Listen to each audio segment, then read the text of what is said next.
অনেক গাঁজা সহকারে পুলিশকে শপথ করেছি।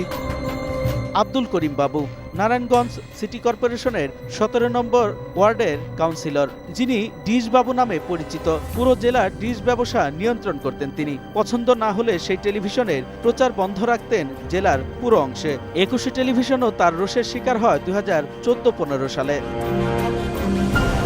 অভিযোগ, ওসমান পরিবারের দাপটে দখল করেন অনেকের সম্পদ। নারায়ণগঞ্জের যত আপনার জমি জমা সংক্রান্ত ব্যাপার এটা বাবু হ্যান্ডলিং করতো, আর দিতে হচ্ছে শামীম ওসমান। বাবু যখন আমার হাজবেন্ডকে বারবার জেলে দিচ্ছিল, আমি ওকে সেভ করছিলাম। এই জন্য বাবু আমার উপর ক্ষিপ্ত হয়ে আমাকে নিয়ে ব্যাড একটা বদনাম লিখে পেপারে সে করে। শামীম ওসমানের ছত্র ছায়ায় আজকে 18 বছর যাবৎ দখল করে রাখছে।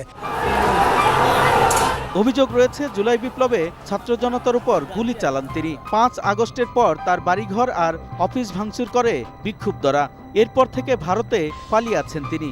ভিডিও কলে তিনি জানান গুলি চালানোর বিষয়ে। কাউকে গুলি করেছি বা কোনো গুলি ফুটিয়েছি এমন কোনো প্রমাণ কেউ দিতে পারবে না। দখল, অবৈধ সম্পদ আর ওসমান পরিবারের সাথে সখ্যতা নিয়ে ডিশবাবু জানান, কারো থেকে 10 টাকা কোনোদিন নেই, কারো কাছে এক কাপ চাও খাইনি, এবং ভূমিদস্যুতার কথা বলছে সেই প্রমাণ আমাকে দেখায় দেন। ওসমান দেশ জুড়ে তোলপাড় ওয়ালটন ফ্রিজ কিনে আপনিও হয়ে যেতে পারেন মিলেনিয়ার। পরিবারের দাপটে যারা ধরাকে সরাজ্ঞান করেছে তাদের মধ্যে অন্যতম নিট কনসার্নের কর্ণধার 3 ভাই জয়নাল, জাহাঙ্গীর আর মনা। ওসমান পরিবার, বিশেষ করে আজমেরী ওসমানের অত্যন্ত ঘনিষ্ঠ তারা। অভিযোগ আছে ওসমান পরিবারের অর্থ পাচারে জড়িত তারা। বিপ্লবের পর আজমেরী ওসমানকে আশ্রয় দিয়ে বিদেশে পালাতে সহায়তা করেন। নিজেদের সম্পদ বাড়াতে সরকারি জায়গা দখলের অভিযোগ তাদের বিরুদ্ধে।